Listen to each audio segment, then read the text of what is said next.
또 내가 보니 어린 양의 시온산에 섰고 그와 함께 14만 4천이 섰는데 그 이마에 어린 양의 이름과 그 아버지의 이름이 쓴 것이 있도다.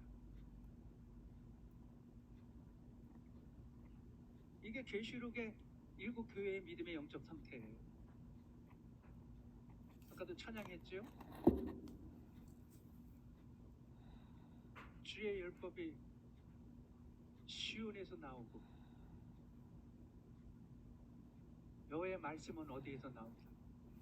예루살렘에서 나온다. 그래서 이 영적 시온에서 믿음이 있어도 끊임없이 율법으로 사는 자들을 얘기하는 거예요. 그래서 안 되겠다. 용의 옆에 막의 사단을 이기지 못하고 있는 이 영적인 단계를 넘어 이제 믿음 있는 자들, 예수님 믿고 복음을 아직 믿고 아는데도 그 속에 여전히 율법이 있는 이들에게 그 단계를 뒤로 하고 이제 그 믿음 위에 예루살렘을 세워야겠다. 믿음을 하면 예루살렘에서 여호와의 말씀이 나오잖아요. 그래서 그것을 계시록 22장에서 이제 성령과 신부가 하나 되어서 목마른 자도 원하는 자도 와라. 그래서 이 생명수샘을 마셔라 라고 얘기를 하잖아요. 이렇듯 율법이 무엇인지 명확하게 믿음으로 가지실 수 있길 바랍니다. 오른쪽에 야고보서 1장 15절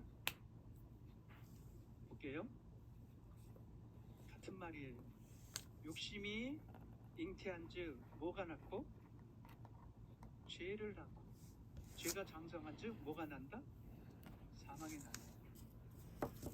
똑같은 말이에요. 율법이 뭐를 낳는다? 죄를 낳게 돼.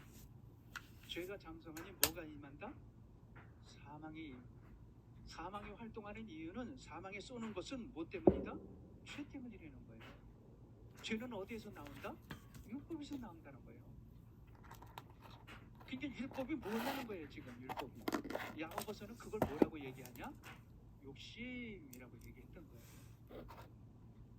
욕심 부리는 것이 율법이라는 거예요. 이 욕심으로 인해서 뭐가 낳는다? 죄가 낳는다. 죄가 장성하니 뭐가 낳는다? 사망을. 똑같은 거라니까요. 사망을 낳는다. 또 뭐라? 죄가 난다. 그 죄는 어디서 난다? 율법에서 난다. 그러니까 율법이 뭐냐 하니까 욕심이라는 거예요. 욕심이 율법이에요. 그래서 갈라디아서 5장 24절에는 그렇게 얘기하는 거예요. 그리스도 예수의 사람들은, 그리스도 예수가 뭐라고요? 그리스도 예수 안에 있는 영생이라고요. 참 하나님을 얘기한단 말이에요. 그리스도 예수의 사람은 너희 안에 하나님의 살아계시다는 영생의 믿음을 갖는 자들에게는 뭐를 해야 된다? 그 정과 욕심을 십자가에 못 박아야 됩니다. 못 박았느니라 라고 과거형으로 말씀하고 있다니까요. 욕심이 율법인 거예요. 또 말씀드려요. 욕심이 뭐냐? 늘 얘기했죠. 하고자 할 육자 밑에 마음은 심자 들어간 것이 욕심낼 육자다. 그러니 욕심이 뭐라고요? 그런 문자적인 차원에서의 아주 다 아는 그 욕심 말고 10개 가졌는데 더 가지려고 한 개도 없는 사람 옆에서 계속해서 쫄쫄 굶고 있는데 빵 10개 갖고 더 한 개 더 갖겠다고 막 싸우고 다투 이런 욕심 말고 그 얘기하는 게 아니잖아요. 영적 세계를 얘기한단 말이에요. 생명을 선포합니다. 너희 안에 영생이 있음을 지금 알려주시는 거예요.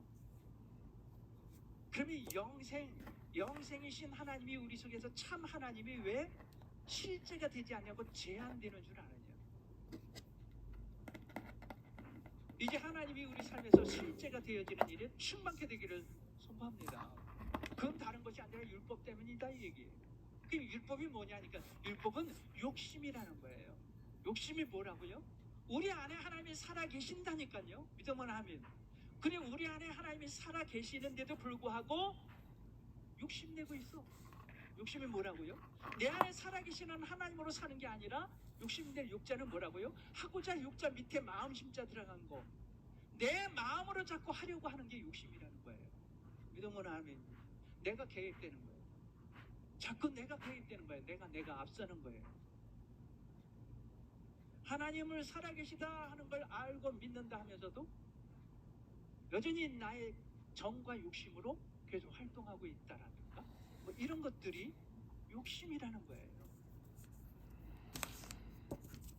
이 욕심을 이제 버려야 되는 거예요. 무슨 얘기를요? 욕심을 버릴 수 있는 방법은 어떻다고요? 매 순간순간 살아계시는 하나님을 찾으라는 거예요. 그래서 살아계시는 하나님의 편에 내 입을 열어라라는 거예요. 살아계시는 하나님 이제 알잖아요. 나의 말이나 나의 선택이 하나님이라면 지금 내가 어떤 말의 어떤 부분의 선택이 하나님이라면 지금 어떻게 하실까? 라는 부분에 적용을 한다면 답이 나오잖아요. 물론 여기에서 하나님이라고 얘기할 때 하나님은 선이시다. 하나님은 사랑이시다. 요 따오로 해석하면 안 돼요. 하나님은 사랑의 하나님, 선이신 하나님 이렇게 해석하면 큰일 나요. 하나님은 그냥 선이신 거고요. 하나님의 행하시는 것은 그냥 사랑인 거예요. 사랑의 하나님, 뭐 좋으신 하나님 이렇게 해석하면 안 된다는 거지. 그래서 하나님으로 하시게 되게 될 때에는 그거는 우리의 이성과 상식을 초월하는 하나님의 행하시는 선택이 있을 수 있어요. 그러므로 하나님으로 하는 모습이 이게 일 때에는 거기에는 나의 욕심과 나의 생각이 개입되지 아니에요. 오직 거기는 오직 한 가지 뜻이에요. 하나님 행하시는 선택하는 모든 결과를 통하여서 이 사람이 내가 생명에 이르게 하기 위한 의도와 뜻 하나만으로 하나님은 이루어져요. 이 부분을 선택합니다. 율법이 무엇이냐? 자꾸 내가 마음으로 하려고 하는 게 율법이라고요. 내 마음으로 자꾸 하고자 하는 게 욕심될 욕자라니까. 내 마음으로 자꾸 하려고 하는 거. 내 마음에 하나님이 살아계신다는 걸 믿는데도 불구하고 안다는 거예요. 믿는다는 거예요. 그런데도 불구하고 자꾸 내 마음이 앞서 나의 감정이 산을 이루고 원통함을 풀지도 않고 서로 다투며 싸우며 나의 말을 하나님과 풀기보다는 내 편의 주변의 사람의 편의 사람을 찾아서 쏟아내고 하나님을 방해하듯 물 마시며 물 마시듯 하나님을 방해하며 그리고 욥이 그렇게 믿어왔다라고 성경은 얘기하잖아요. 이런 일에 대해서 내가 앞서서 내가 개입되어지는 모든 욕심을 철저히 죽는 거예요. 이게 영적 순교라는 거예요. 그러나 이미 우리는 죽었음을 선포합니다. 그런데 현재적으로 나는 죽었는데 그 영들이 자꾸 나를 살려내는 영적 활동이 있을 때에 그건 영이기 때문에 내가 어찌저찌 할 수 없으니 이 영적인 부분에서 우리가 깨끗함을 입으려면 어떻게 해야 된다? 내 안에 살으시는 하나님을 전쟁 치르듯 그 편에 서라는 거예요. 그 하나님 편에 서는 거예요. 그렇게 될 때 그 편에 서는 모습일 때에 계속 우리의 이 썩을 것에 대한 추구하는 육신의 근본된 모습에 이 육신의 지체의 모습이 점점 가리워지고 깨지는 거라는 것을 말씀드리는 거지. 이 영생의 부분이 더욱더 구체화되기 위한 이 율법적 대전제가 우리 안에 있다라는 것을 위해서 이 영생의 구체적인 실제의 보증으로 들어갑니다. 다시 왼쪽에 요한일서 5장 20절 또 열어볼게요.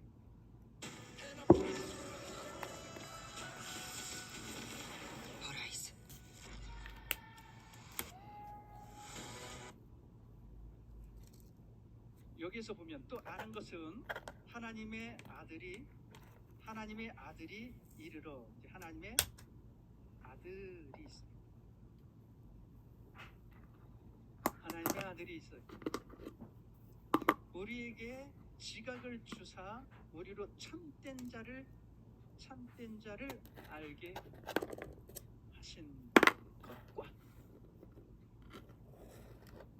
또한 우리가 참된 자, 이 참된 자가 뭔지,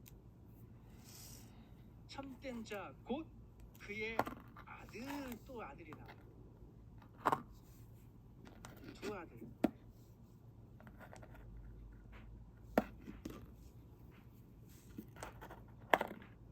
이 신학적으로 이제 충돌이 날 수도 있어요. 아들이 또 있고 이 아들이 뭔 아들이?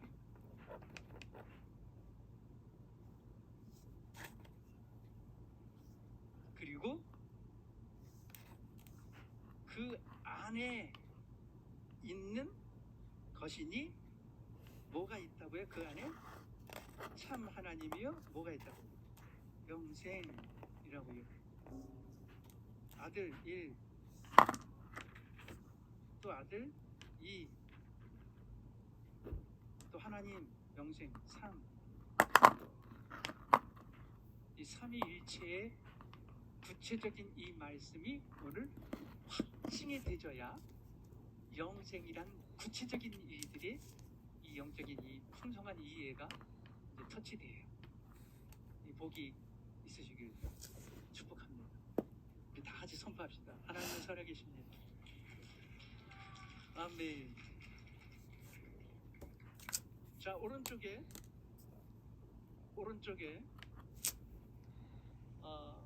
요한일서 5장 1절 봐봐요. 예수께서 그리스도이심을 믿는 자라고 얘기합니다. 이들이 하나님께로 난 자예요. 분리되어 있어요.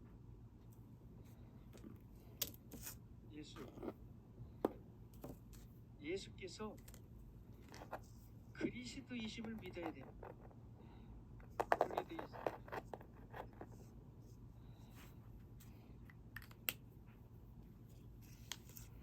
5절 올려봐요. 이 영생이 우리 안에 구체화되기 위해 오늘 이 아들의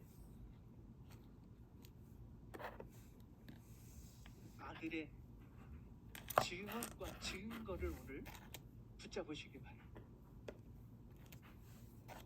5절, 예수께서 하나님의 아들이심을 믿는 자가 돼야 세상을 이긴대요.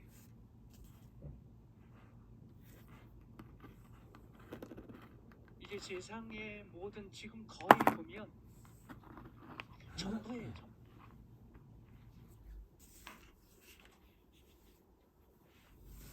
세상의 모든 필요의 조건들 때문에 얼마나 우리는 고통과 시련과 눈물과 아픔과 모멸감과 어떤 억울함과 얼마나 힘든 일들이 많이 있어요. 이런 것들이 다 이제 이겨짐을 수합니다.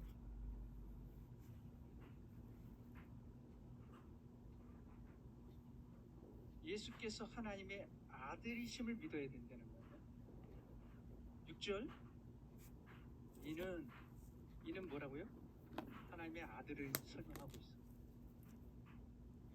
하나님의 아들을 설명하고 있어요. 그래서 이 아들을 이해해야 영생이 실제돼요. 믿으면 아멘. 그래서 이 아들이 왜 두 단계의 모습의 아들을 표현했을까? 그걸 얘기하는 거예요. 요한일서 5장 6절, 이는 뭐라고요? 하나님의 아들을 믿는 이 믿음을 얘기하는데, 이는 물과 피로 임하신 자. 지금 누구를 얘기하냐면 하나님의 아들을 얘기하는 거예요. 이 아들을 자세히 이해해야 성경의 나를, 하나님의 아들에 대하여 기록한 말씀인데, 이 하나님의 아들에 대하여 성경을 기록한 말씀이고, 이 성경을 통하여 상고하고 아들이 나의 믿음의 관계에서 이렇고 이런 관계이구나라는 걸 알아야 영생을 얻게 된다는 거예요. 믿음은 아멘요. 지금 여기에 어떤 능력이나 이 단계를 얘기하는 게 아니에요. 기적이나 귀신을 쫓아내고 병을 고쳐지고 무슨 기적과 표적과 이런 것들이 막 나타나지고 막 이런 부분들이 있지만, 그 부분들의 모습은 생명이 아니에요. 영생이 아니에요. 하나님 편에 활동하는, 하나님 편에서 활동하는, 성령님 안에서 활동하는 영적 활동이에요. 그 얘기를 하는 게 아니에요. 믿음으로 하면 합시다. 근데 이 부분에 이 생명, 영생, 참 하나님, 아니 다른 해석이 아니라 영생은 그냥 참 하나님이에요. 믿음을 하면 하나님을 얘기하는데 거기에 무슨 수식어가 필요해요. 거기는 무슨 뭐 어떤 형통이고 어떤 능력이고 어떤, 거기는 어떤 뭐 귀신을 쫓아내는 어떤 사역적 내지는 어떤 이런 세계를 얘기하는 게 아니에요. 그냥 하나님이십니다. 믿음을 하면요, 와, 너무 어마어마한 일이지요. 영생을 얘기하는 거예요. 그런데 이는 하나님의 아들, 이는 물과 피로 임하신 자니, 곧 물과 피가 뭐라고요? 하나님의 아들이 뭐라고요? 뭐라 그래요? 예수 그리스도시라 나눠졌다는 거예요. 그래서 요한일서 5장 20절에는 나눴단 말이에요. 나눴다고. 하나님의 아들, 그리고 참 아들. 참이 뭐라고요? 진리의 아들. 진리의 누구라고요? 그리스도라고 얘기했잖아요. 그래서 하나님의 아들 예수 이름, 참된 자, 참 진리의 아들 누구요? 그리스도. 이를 예수 아들, 그리스도 아들, 참, 이 얘기를 하는 거예요.